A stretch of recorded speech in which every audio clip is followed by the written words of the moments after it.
Hello, ladies and gentlemen. Welcome back to Stranded Survivors. My name is Matt. I'm one of your co hosts, and I am joined today with a special guest. Hi, I'm Steven, also known as Jodaddy. Oh, Daddy. How are you doing, man? How's life treating you this week? It's going pretty good, actually, man. I was able to get the kids down to bed very early, so I was actually able to get on for once. I'm really excited. Yeah.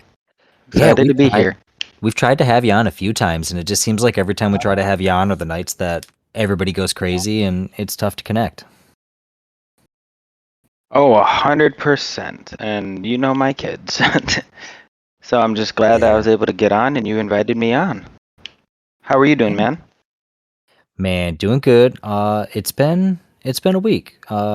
It's been one of those weeks that it's the end of the summer, so everything's winding down, but I'm feeling all that extra pressure to, squeeze in a couple last second summer activities. So took a split second decision. I'm gonna be off from work I have to go to work on Thursday, but it's for like a corporate event. So basically I'm off on Thursday, Friday, Saturday, Sunday, Monday, Tuesday. So we're gonna try to make some big trip out of it and find something fun to do to send off the end of the summer there before the wife has to go back to work. Okay. What's your corporate event? Is that the one that you guys are going on that big boat trip or something? Yeah, we're going on a yacht cruise of Lake Michigan. It is the 10-year anniversary for the company, so the owners are taking us out, and it's gonna be like a big thing. It's gonna be cool. Dude, that's amazing. And didn't you tell me you were only a couple of you guys were selected to go? So our leasing numbers have been real good. Everything's been looking good. The management is, everything's ebbing and flowing very, very well.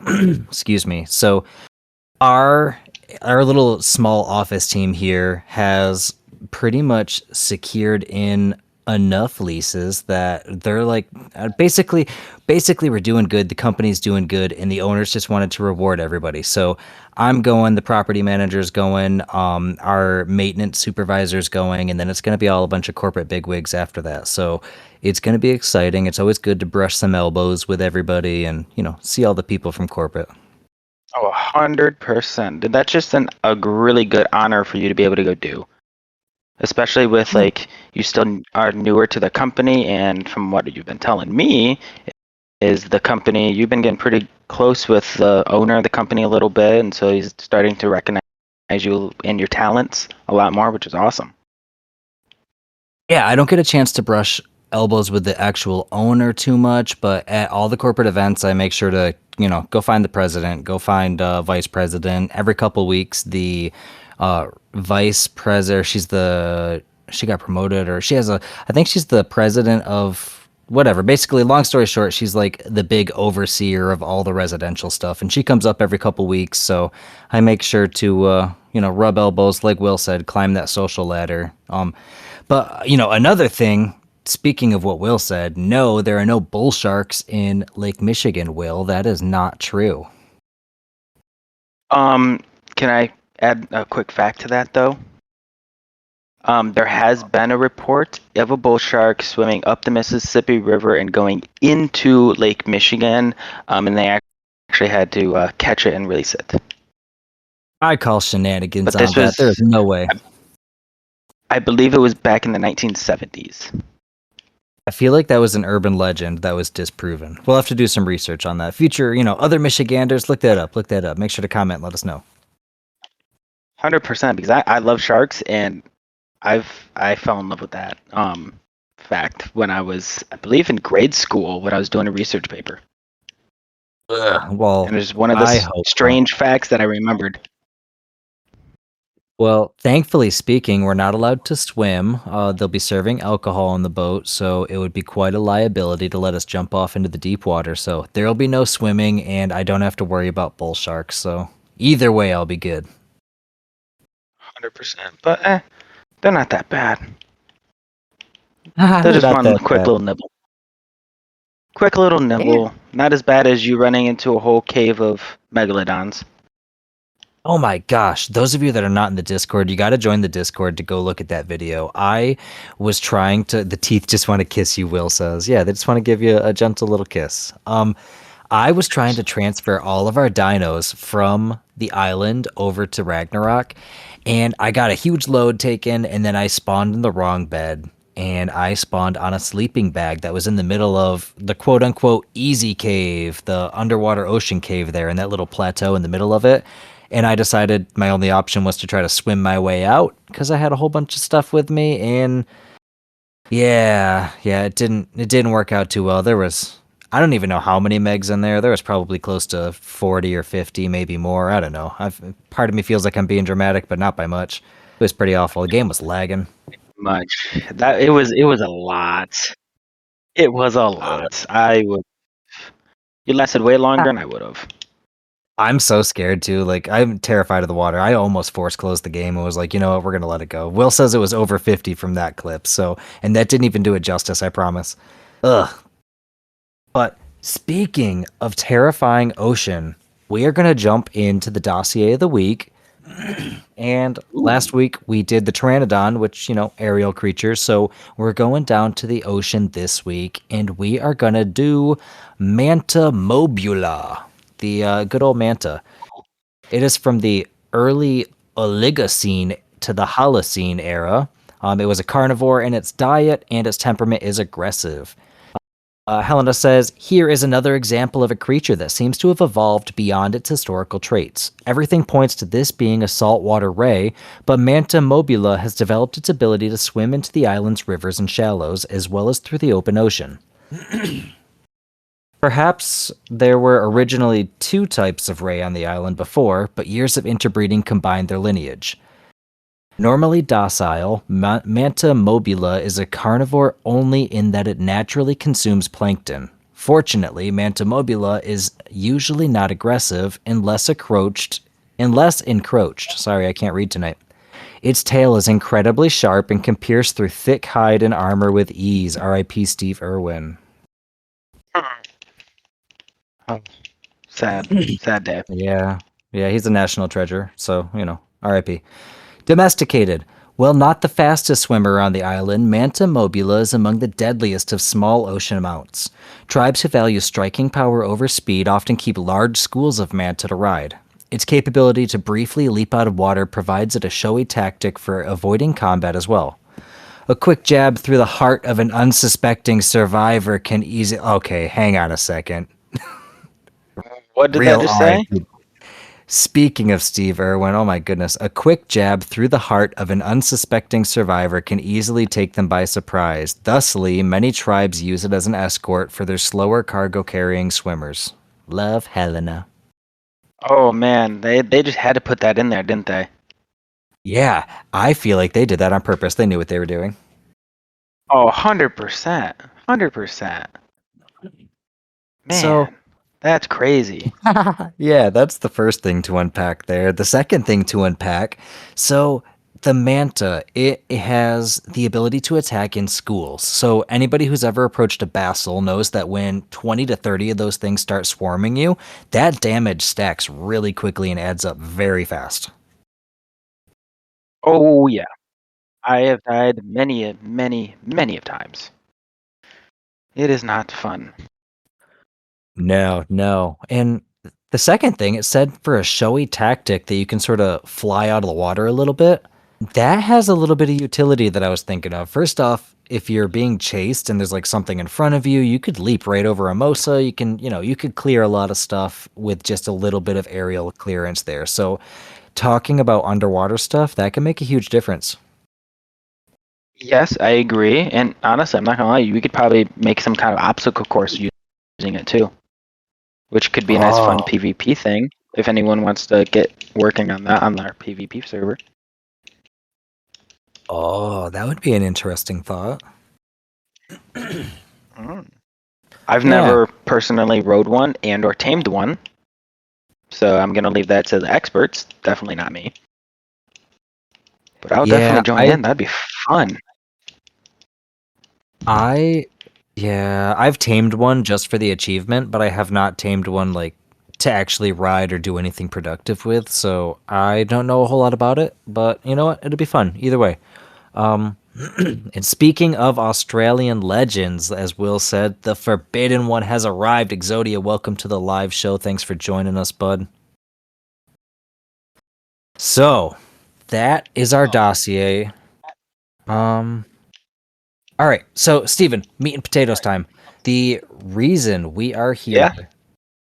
we are going to talk about July comes with a huge quality of life update. There is a lot going on. They're making some changes here that are going to make Ark a little bit more accessible, not only to solo players, but also lazy people like me. So, I want to run Love through it. this list of July improvements to quality of life. We got some creature balancing going on, and then there's some mechanics that are going to be changing and interface stuff. So let's run through that real quick if you're ready.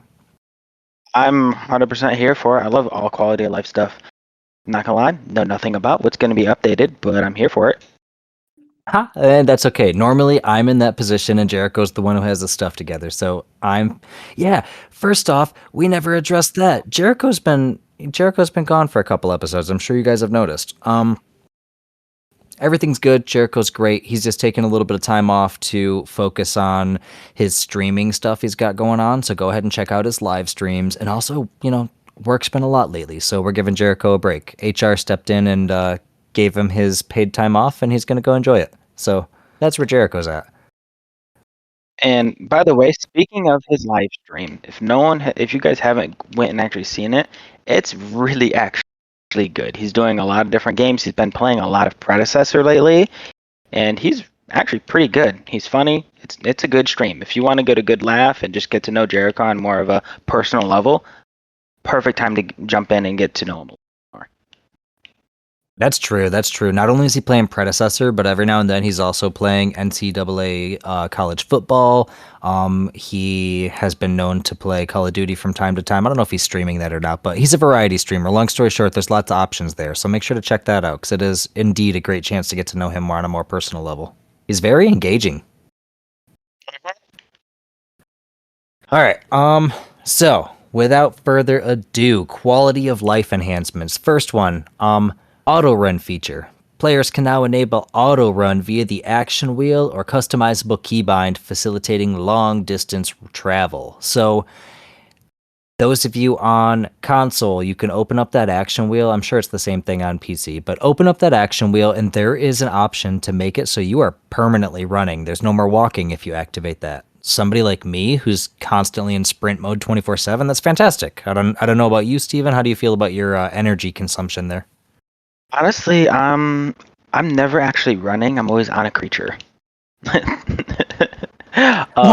So that personally for me, I don't think that's gonna like if my wyvern doesn't fit, I'm not going. That's just how I am. If it doesn't fit in a cave, I'm not doing the cave. Plain and simple. Um, so like yeah, that doesn't really benefit me all that much. But I can definitely see it for someone like you, who every 3 seconds, I see you just running around at like Mach 20. Oh my gosh, yeah, I have my character speed set to 205%, and I use every last little second of it. You can zoomy around stuff, and to be honest with you, as long as I'm out of the water, there are not many things that I cannot outrun, so I stand by that. I love it. So how are you going to use this to benefit you a little bit more? Like, can you give an I example? I have already activated the auto run feature, so there is no more walking. I am constantly getting places quicker, which is great for my ADHD. You know what I mean? That's one of the rough parts about Arc is that there's so much back and forth if you want to build something and it takes a lot of resources. There's sometimes 10 to 15 trips to get something accomplished depending on what you're doing, and having that increased movement speed is fantastic to not only get your chores done quickly but also run away for safety. Blee. I love it. Okay. Okay. Well, I'm really curious to see what other people think about that, if they're going to keep it in or take it out. Because I know a lot of times they put a lot of quality life improvements in for a little bit, but then they eventually take them out sometimes. Yeah, I don't see them taking that one out. I feel like I've sort of glanced over most of these so far, and all of it seems like, as far as quality of life, I expect these all to stay long term. But some of these creature balancing adjustments we'll get to, I have some issues with. We'll talk about that when we get there, though. I love good creature Um, balances, especially if they're done right. Well, just you wait and see. The next quality of life enhancement, your armor durability display. So on keyboard, while you have a computer, holding H while you're wearing armor, it'll display the durability of each individual equipped piece. So that way it's easier to maintain, it's easier to repair. You can, make a more informed decision based on what the durability is without having to go in and open your inventory, pan over to what you got going on, hover over it to see what the durability is still, and it takes those couple extra steps out and again saves 5 to 10 seconds here and there stacked up 15 times throughout the week. It really adds up. Okay. I don't know how. Yeah, to me that's decent. In my personal opinion, it's decent. Yeah, it's not game breaking, not super great, No. but it's nice. Uh, Yeah, it's nice. It's definitely. I'm still glad that they're doing updates and doing quality adjustments a lot of the times. I personally didn't think they were going to do a lot of this. Yeah, these next two, this is where it starts to get interesting here. So resource harvesting customization. Things like the Anki, the Dodic, the Dunkleosteus, they can harvest a whole boatload of stuff, right? The Therizino. You are going to have the ability to select a specific resource now. So you can go into your Anki and you will have the ability. I don't know if it's in there yet or it says it's supposed to be in July 25th. Whether or not it's already here or we are waiting till the 25th, don't quote me on that. But you will have the ability to select, like on the Anki, just metal, and it will not collect any stone. On the Dodic, you can select just stone and no flint. The Therizino can collect, just wood, no thatch, etc., etc. Oh, that's going to be so great because I, if I'm going to go collect stone, I just want to collect stone and I don't want to collect anything else. Or if I'm going to collect metal from the Anki, I just want metal. And it's a pain in the butt. It takes some time to dump everything out, just take the metal and back and forth doing that like 20 different times. Yeah, that is a pain in the butt. You worded that amazingly, and best said right there. And adding to that, the next one, persistent auto harvesting. So, speaking of making things easier for harvesting, not only can you select the individual things, so you make your Anki select just metal for conversation. Persistent auto harvesting will now let you auto harvest when you're held by a flyer. So you pick your Anki up on your Argent, and as you're holding it, you know how it used to swing its tail and it would collect all the metal you're hovering by up to 50% weight? Well, now it will go past that 50% weight limit. So if you're a solo player, you don't have to get off every 50%, switch it over to your flyer, get back on, pick it up, and do it again. You can just continue to auto harvest. Ooh, that's really interesting. Um, I know me and you play a lot of PvP mostly. How do you think this PvE. is going to affect PvE? Yeah, sorry. How do you think this is going to affect single players in PvP? So PvP, I don't have that great of an expertise on it, but I can imagine it's a lot of get in quickly, get out quickly. So if you're able to, avoid those drop downs, the transferring of items from one tame to the other.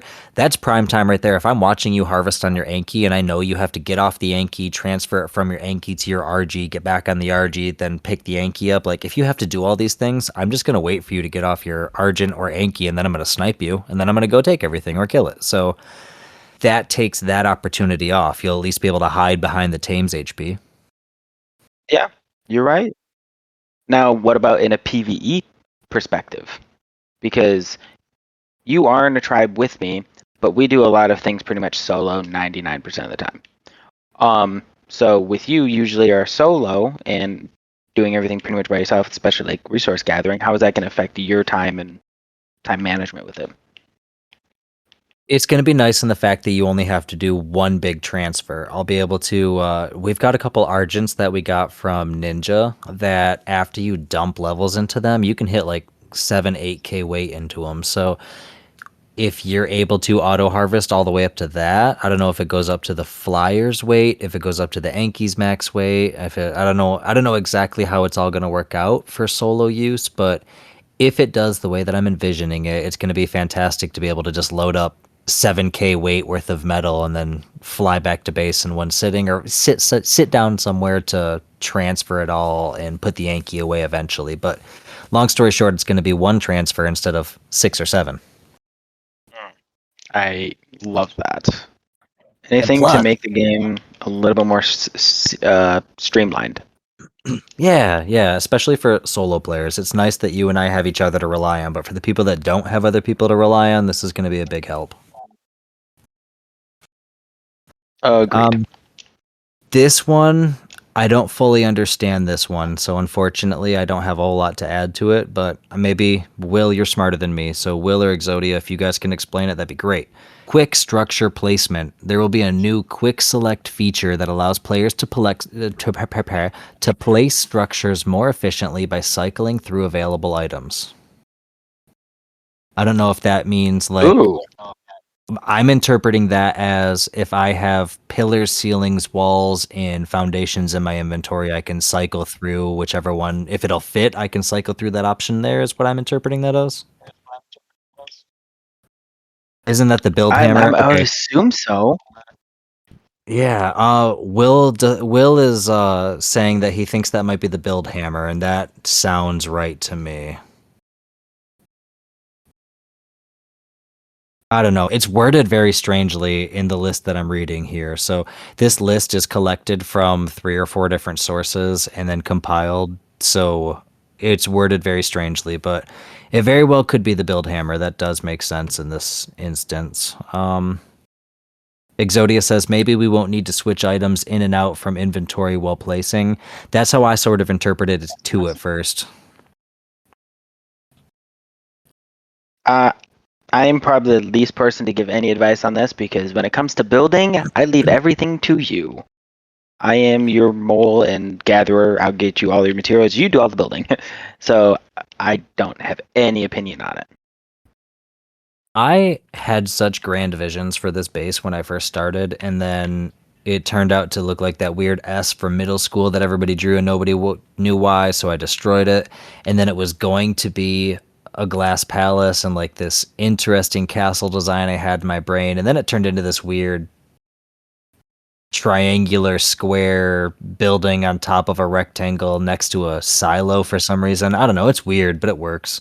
But yeah, I don't really claim to be a good builder anymore after I've seen a couple of the builds that are on this base or this server. We have some really talented builders in the Gosh, Discord. 100%. And so far from the couple I've seen, I am going to shout out Ninja on this because I love his water base. That's just like floating on the water. I fly by it all the time, and I love how it's built and set up because it reminds me of like those bungalow huts that you see in the Bahamas, and I love it. Ooh. Yeah, that's a good description of it. They did a really good job building that base. I'm not sure if that was a ninja solo project or if that was a whole tribe effort, but either way, they did a really, really good job with it. Oh, I wholeheartedly agree. There's a couple other ones. I don't know the names of the people who built them, but there's been a couple really, really good builds. And I think we should have a contest and have a community vote and who has the best base. And we should do a tour and take pictures, post it all on Discord, and do a tour base competition. Who has the best? And crown Dude, them the like a winner. parade of homes. Yeah, because We honestly, should. I think our base now that you've got it set up is could be a pretty good contender. No one's really seen what you've done with this. Not in the inside. It's really deceiving. The inside is set up very differently than how you would expect it to look from the outside, but aesthetically, I don't know, man.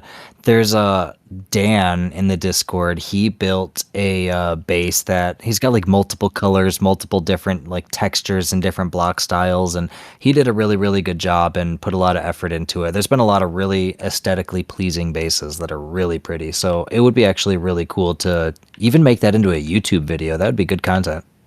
Oh, I agree Good wholeheartedly. idea. That's Good amazing. That'd be idea. so much. That'd be so much fun.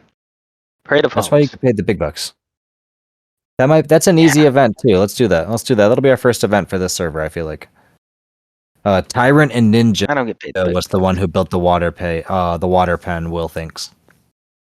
Oh, okay. It's really cool. It's so cool. Yeah, they did a really good job. All right. So, that is the quick structure placement. The next one we've got. So now we're getting into the creature balance adjustments, all right? The first one, the Okay. Phoenix. This is more of a quality of life in my opinion rather than a creature balance adjustment, but the Phoenix is now breedable and its fire attack will no longer damage mounted players. Oh, that is amazing. Because I remember getting my first Phoenix when they first came out, and I didn't do anything with it. I used it as like a giant trophy on the top of my base. I remember that. That's funny. So, yeah, they're going to be breedable, which is fantastic because I have seen some absolutely beautiful phoenixes out there. There have been some amazing colors that people have gotten a hold of. So the fact that you can breed them, put the colors into the levels, is going to be fantastic. I completely get. Do you think with the balance changes that it makes now that you can breed it, so now you can get some amazing mutations, right? And really pump the levels into melee, health, stamina. Do you think that might be usable? Maybe I wouldn't say in boss battles necessarily as the main one, but as like a good support. That is a really good point. I didn't think about that. Yeah, if you're able to get one floating around with each person, a little bit of fire damage that could, at least stack time wise, that could make a big difference in a battle over time. That's a good idea. I, and a lot of people don't realize that there's a lot of new creatures that they've been implementing that have been very much overlooked for how strong they are, just because they just don't have a lot of great base stats. But Arc is one of those things where if you spend enough time breeding it, and you know how you breed and know what you're doing, you can turn any dino into an amazing one. Oh, absolutely. With enough time and effort, I honestly think that you could do crazy fun things with pretty much any species in the game. Just comes down to how much time and effort do you want to put into it. Agreed. That's why I have my own personal mission. I'm going to complete a boss battle with Dilos. I am totally here for it. So you let me know which one and when, and we'll tackle that bad boy. Oh yeah, give me like a couple months. The next creature balance that we got going on here. Speaking of quality of life, the Quetzal, everybody's least favorite semi truck floating through the sky. Its movement speed has been increased by about 15%. eh, Not enough, if you ask me. not enough. That's honestly that movement speed is almost what you get just from the Dartlinger, the new creature they added in. Oh, that's true. I didn't really think about that. So that's kind of a cop out, I feel like. Mhm. And let's be real, the Because with all the new, go ahead. keep going. Okay. I was gonna say With yeah, all you the go new ahead. You go ahead. okay. No, with all the new dinos that they've added in, Quetzal has been the OG of OGs, right? It's the one everyone used when it first came out because that was the only really decent flyer that you could have to transport everything. But with all the new dinos that they brought in, they completely neglected it, 100%. And it's kind of useless unless you're in PvP. And even in PvP, it's still kind of useless because you have so many other amazing dinos that you can use. And now we have access 2 wyverns, I don't see a point too much in the Quetzal. I completely agree. I haven't used a Quetzal in. I honestly don't think I've used a Quetzal since Survival Evolved, now that you mention it. Yeah, It's kind of I wild. think the last time I used a Quetzal was with you, and we just stacked like 7 or 8 Ankies on it. That was it. That's all we used it Yeah. for. Yep, we used it to stack Yankees and transport them, and at one point we used them before cryopods. We used Quetzals to transport Rexes to boss fights. You'd have to load them up. And that was a chore in itself. Yeah, oh my god. Imagine, remember the times that you'd like get them all loaded up, make it halfway over, and somebody hits the wrong button, whistle all, and they all just go flying everywhere. Oh my gosh, yes. 100%. Or my stupid ass at one time forgot and accidentally hit attack all, and I was kind of flying low to the ground, and they all just jumped off and started attacking everything. Yeah. Just whistle aggressive and send them everywhere. Yo, yeah, that's exactly what happened. It was a good hour before I got everything back to settled, and after that point, I just got off. I didn't want to play anymore. I just wasted time.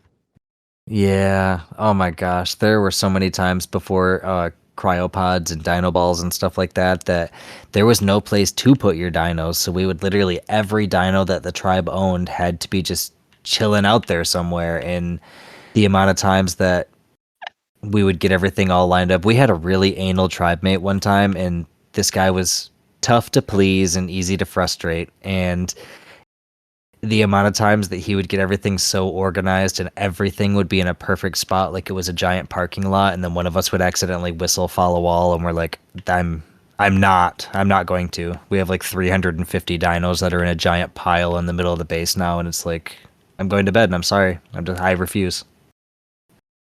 Yep. Or there's been many of times where we had to kill all the dinos just to get into the base because if someone decided to breed too many wyverns or Oh dilos. God. There's a tribe, a tame cap of like 500 or something like that. I don't remember exactly what the number is, but the amount of times that this man that we are speaking to right now has made us hit tribe cap with his stupid dilos or wyverns, it's ridiculous. You're welcome. But I was able to say on an official server I had the strongest dilos on the map. Absolutely, without a doubt. I'm pretty I sure was I remember able. you killing a Giga. Yeah, I killed gigas with them. It was great. I just run around with a pack of them. I think it was like a pack of 20, and we'd run around and kill gigas. It was great. Menace to society. Will 100%. Will has pointed out, very good observation, a lot of these TLC updates are very similar to mods that already exist. So they're kind of taking some of these quality of life mods that we've got going on in the community and implementing them as official content. So that's kind of cool, promising for what they could be doing in the future. Good observation, Will. Um, all right. So the next one that, huh?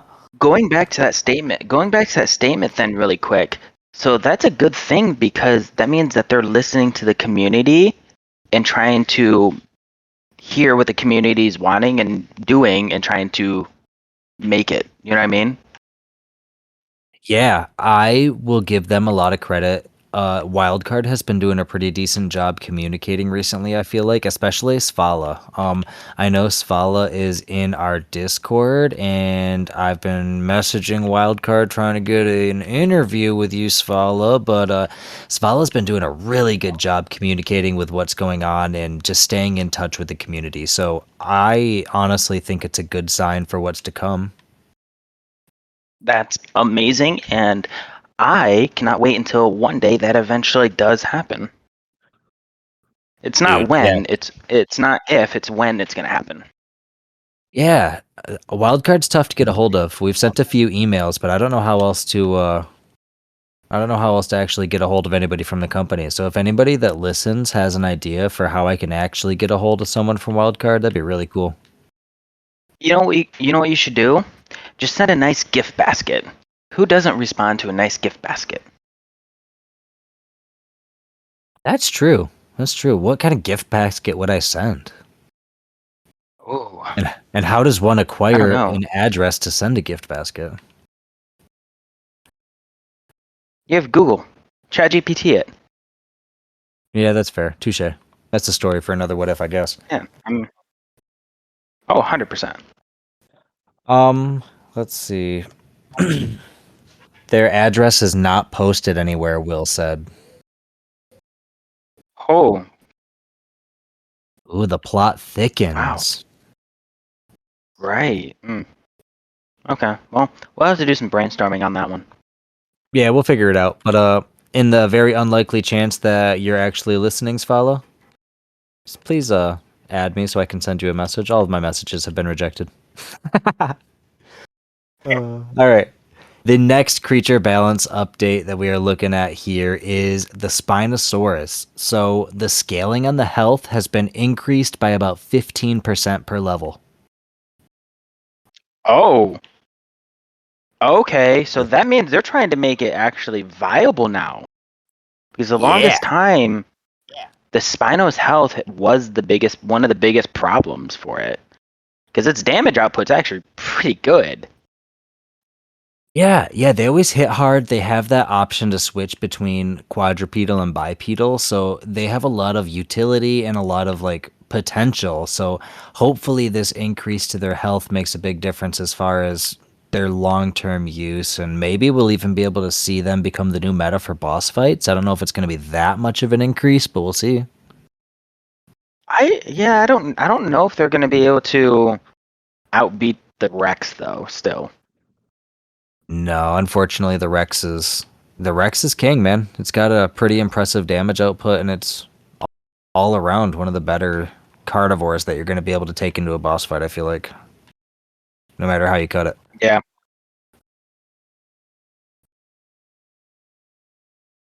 Um, Whenever I do boss fights, I don't like doing the main, like always having to do Rexes. I like doing off meta dinos. It just makes it more fun for me, in my opinion. yeah, I agree as well. It's fun to be different with it rather than just do what everybody else is doing. That gets boring quick.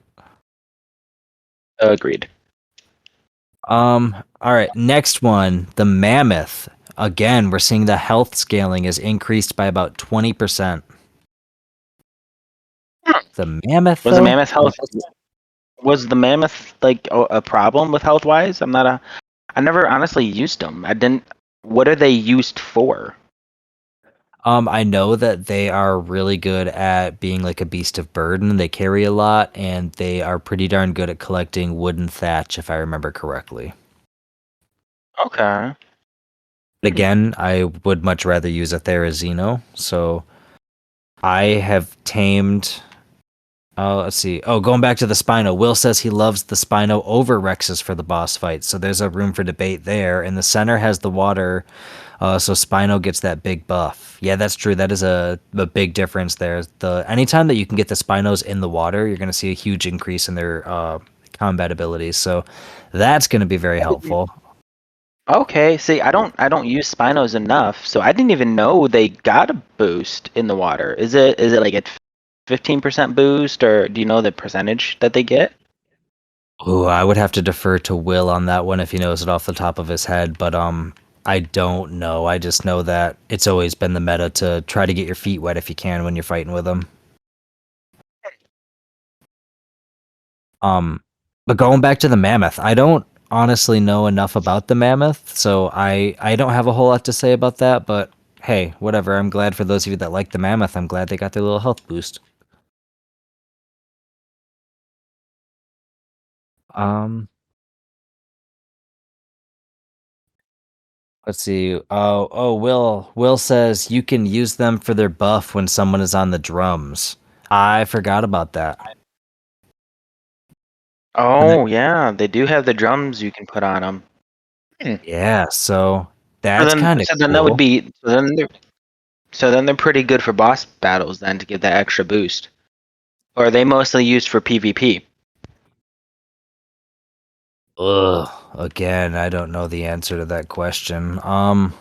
It's a fantastic question. I would assume it would be pretty cool for PvP, if for nothing else, man. Roleplay wise, that would be cool for PvP. To he said the buff increases stamina, so that would be the Uranus for attack and stuff, and Yeah. then the Woolly Mammoth for stamina. That could be interesting. Mix that dynamic up a little bit, huh? So Okay. yeah, that's the Mammoth. Fun fact of the day.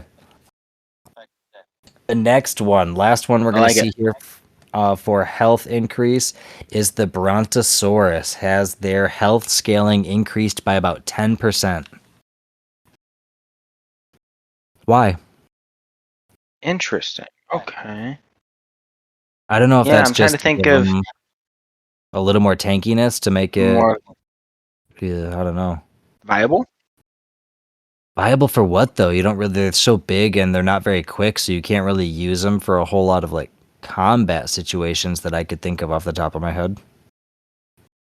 When you breed them with oh, we were just talking about it in the Discord the other day. I can never pronounce the name right. The giant bug.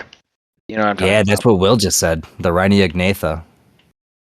Yeah, would that help with like making stronger ones? Is that buff unintentionally, but probably intentionally giving that bug a buff? I think you have to I okay, so I've never tamed one of the bugs. It's always sounded like an absolute headache to me, but my understanding is that you have to like bring them things that they're craving, and I would assume the higher the health, because I know you're always looking for like a 150 Diplo or something like that. So maybe if you bring them a higher health one, it would have more of an impact on the taming effectiveness. I'm stalling here because Will is typing the correct answer, so we're going to give him a chance to answer. I love it. I, see, some of the dinos that I just if I don't use, I don't really know a lot about anymore. Just because there's so many different dinos and different ways to do different things. There's not just one like meta anymore, like it used to be in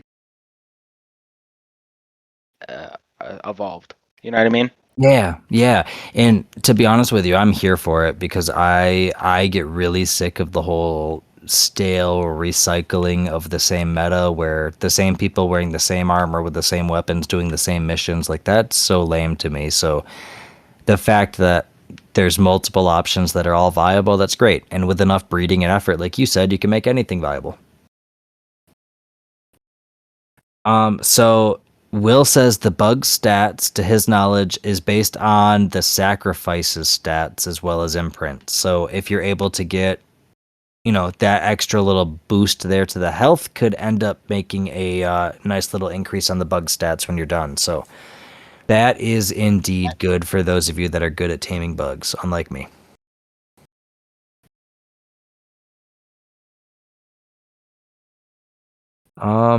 All right, next we have the Phasalasuchus. That is having its damage scaling increased by 20%. So the Phasalasuchus is putting out 20% more damage.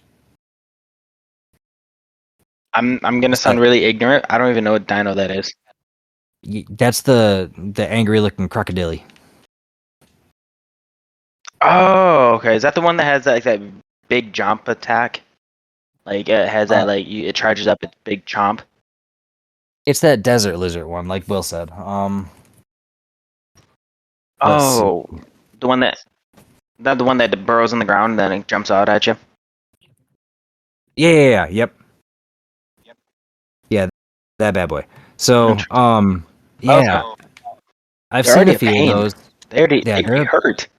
yeah, they cause enough trouble as it is. I'm not really trying to have them do 20% more trouble. So, they're not the end of the world. A good tame, a good wyvern, a good theory. Just keep something in your pocket that you'll be able to fend them off with. And they're not too big of a deal, but they are certainly annoying.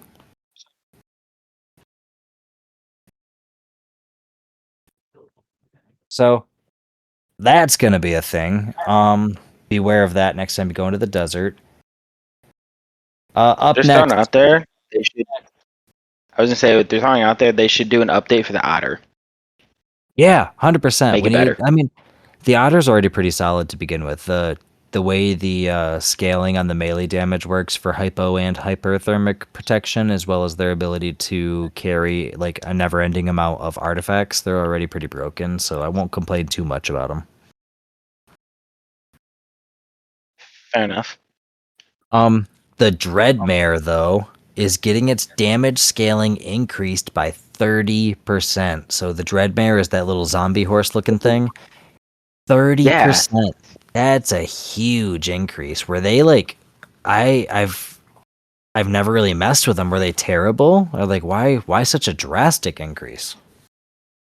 I've seen one, and I tried to tame it, and it was an absolute fail. It didn't kill me, but I ran away. Um, and it ran away from me too.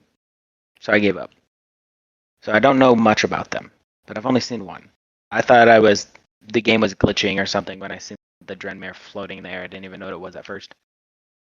What is happening? What in the Harry Potter is this? Exactly. I really thought I was in Harry Potter for a second. Oh, what was that? I heard someone say something. Will says, I believe it got knocked down after it first came out. Okay, that makes sense. So I know they were just talking about it in the Discord. Someone was trying to tame one the other day. I'm really curious if they were able to tame it or not. Yeah, I don't remember what the outcome was of that. I'll have to go back and look after this. Yeah. So now we're going down. We had a bunch of things that got increased and buffed a little bit, but now we got some nerfs. The first thing that got nerfed is the Basilisk. The Basilisk now does about 20% less damage now. That is a huge, huge damage reduction. It's 20% reduced damage, and there's actually I'm gonna skip down to the gameplay and server adjustments just real quick because it goes along with the Basilisk. On top of it having a 20% damage reduction, it's also subject to the fact that poison damage is being reduced. They are saying that poison damage is overpowered, so they're reducing the effect of poisoning to mitigate the overpowered effect. Oh, interesting. Yeah, so now its poison will be less effective and it does 20% less damage, which is also going to be nice news for people that are going in to get wyvern eggs because I haven't had it happen in a really long time, but the amount of times that, you pick up an egg and you weren't paying attention and all of a sudden a poison wyvern farts right in your face and catches you stuck in the nest there. That Oh my really gosh. sucks. I've died way too many times and lost way too many wyverns because of that. Yeah, yeah. So hopefully that reduction in damage or the reduction in poison damage does not continue that trend. But also gas masks, very important. I always forget there's gas masks. I don't think I've. Yeah. What were you gonna say?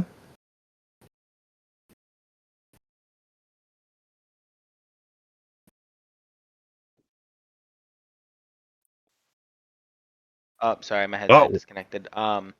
there we go. We got Yeah. him. So awesome. So I was saying is I've only put on one gas mask in the whole time I've ever playing Ark because I always forget that I have it. The time I've ever put it on is when I went to I think it was the center swamp cave. Yeah, that swamp cave, you will not last very long without it. Period. So the was it the? It might have been the island swamp cave you're thinking of. Yeah, I think it might have been the island swamp cave. Yeah. Yeah. Either way, though, any of those swamp caves, gas masks will be your best friend. So that's a thing. And then the last creature that's being adjusted is the Dreadnoughtus. So, the little long neck that shoots the poison farts out of its mouth. Yeah, that bad boy is having its health reduced to reduce it to balance its dominance. So they are saying that bad boy is a little OP and they are just flat out reducing the HP. It doesn't say by how much though. And I honestly, normally I'm against reductions, but for that, I wholeheartedly agree because that thing is extremely overpowered. You can almost, if you tame a 150, you can almost take on anything with it and not have any problem. Yeah. Yeah, I have heard that they're pretty broken, so I'm all for that balancing and tweaking, try to figure out the sweet spot for it, you know?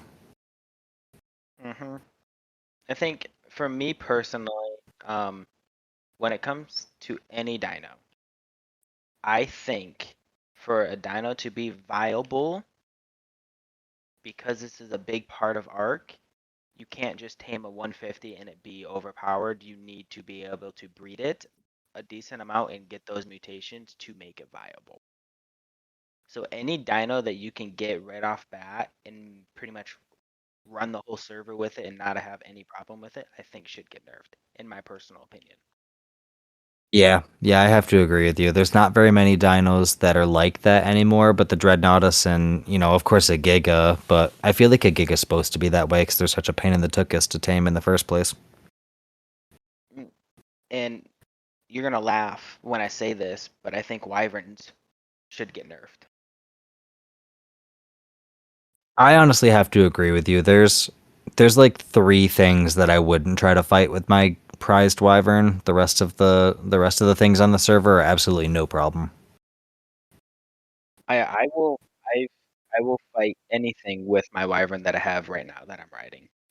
I've I fought a wild giga with it and won. I killed a titan by myself yesterday with it. There's really not much and that will kill me. And it's not it's a just a max level 190 wyvern. Yeah, That was it. yeah. I mean, that's all you need, especially if you get the stat distribution lucky in the first place when it was born. So all around, you got a pretty darn good wyvern there. Oh, I got extremely lucky. Yeah, yeah. That's gonna be good for the bloodline. That's for sure. That's a keeper. Oh, Um, I agree. jump Um, jumping into the gameplay and server adjustments real quick. We have just four more things that I want to go over, and then I'm gonna let you go. I'll quit talking your ear off. It's getting late.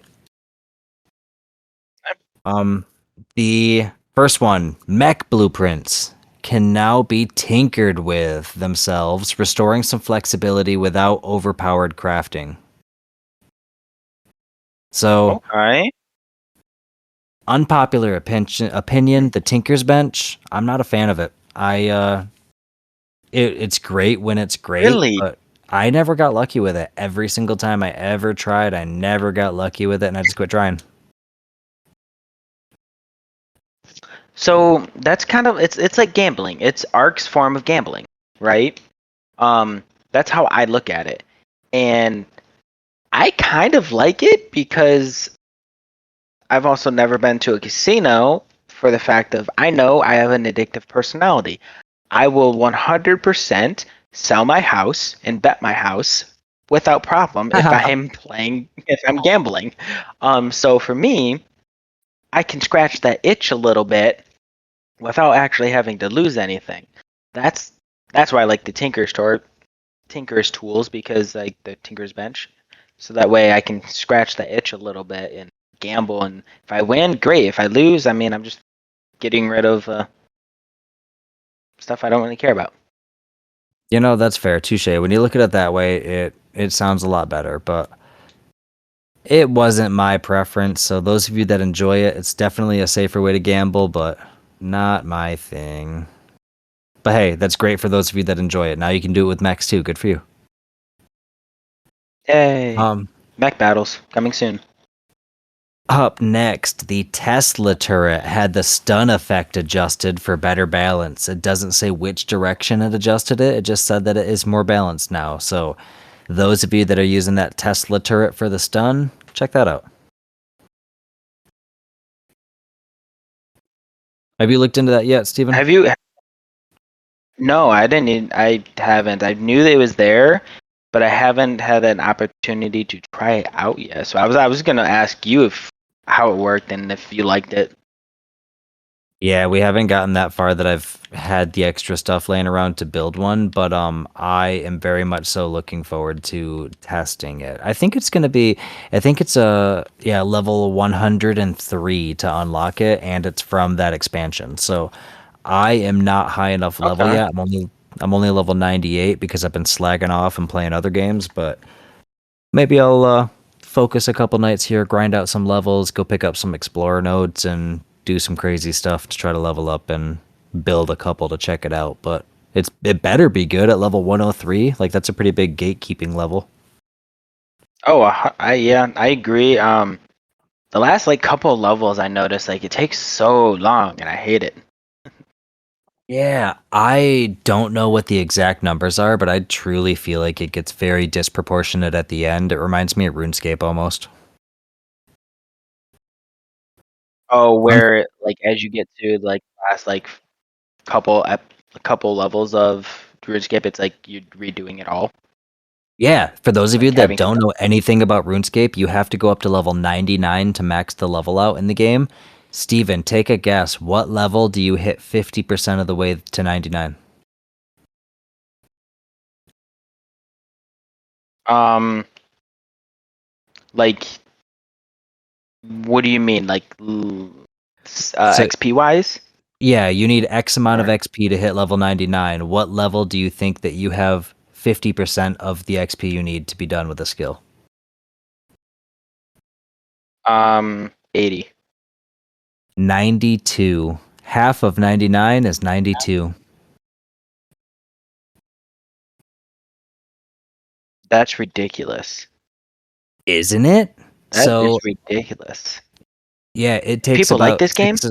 it takes about 6.5 million experience to get up to 92, and then another 6.5 million to get from 92 to 99. But yeah, yeah, that's a whole nother that's another episode. RuneScape is a whole beast in and of itself. Maybe I'll make you all suffer through a RuneScape episode one day. Oh, okay. I'm here for it. I don't know what I'll be. I don't know if I can contribute anything to it, but I'll listen. Oh, listen, hey, you played for like 2 weeks until you got scammed. Yep, you're right. And I don't want to play it ever again. That's fair. Who can relate? Um, the let's see here. We got I'll open my ears for it, Will said. Don't tempt me with a good time. Um, Last one we got here for our gameplay and server adjustments mounting restrictions. So weapons can no longer be equipped by mounted players on the back of a Megalania, a Rock Drake, or a Ravager in PvP with optional server side configuration. So that means you'll be able to set it just like being able to change your flyer speed. That's a thing that you can change on the back end of your server, but it's not like a standard feature. So in official settings, you will no longer be able to equip a weapon while mounted on a Megalania, Rock Drake, or Ravager in PvP, but that is still something on a private server you can do. I like that adjustment a lot actually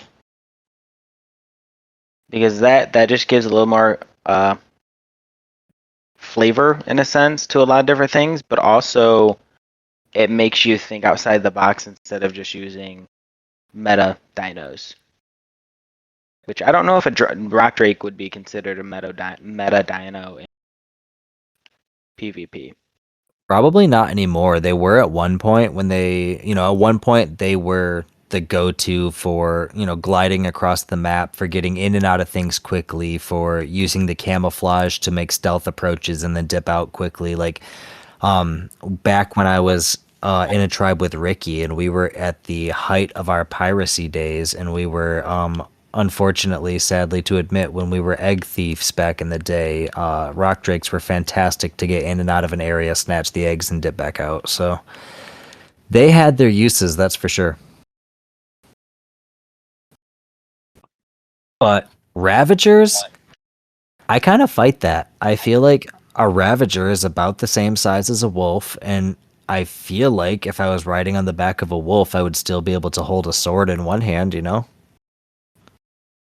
Yeah, are they just saying all weapons or just like guns?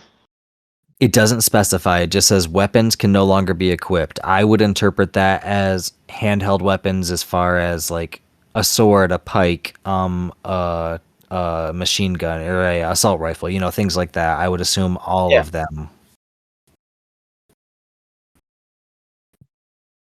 Hmm. No, you got a pretty good point on that one then. So I wonder what their reasoning behind it. I wonder if they ever will give a reasoning. You know? Yeah.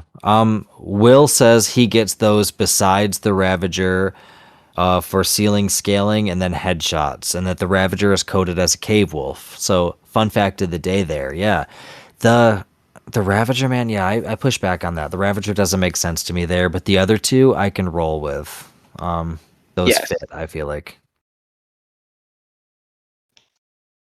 Interesting. Well, my guy, you made it through.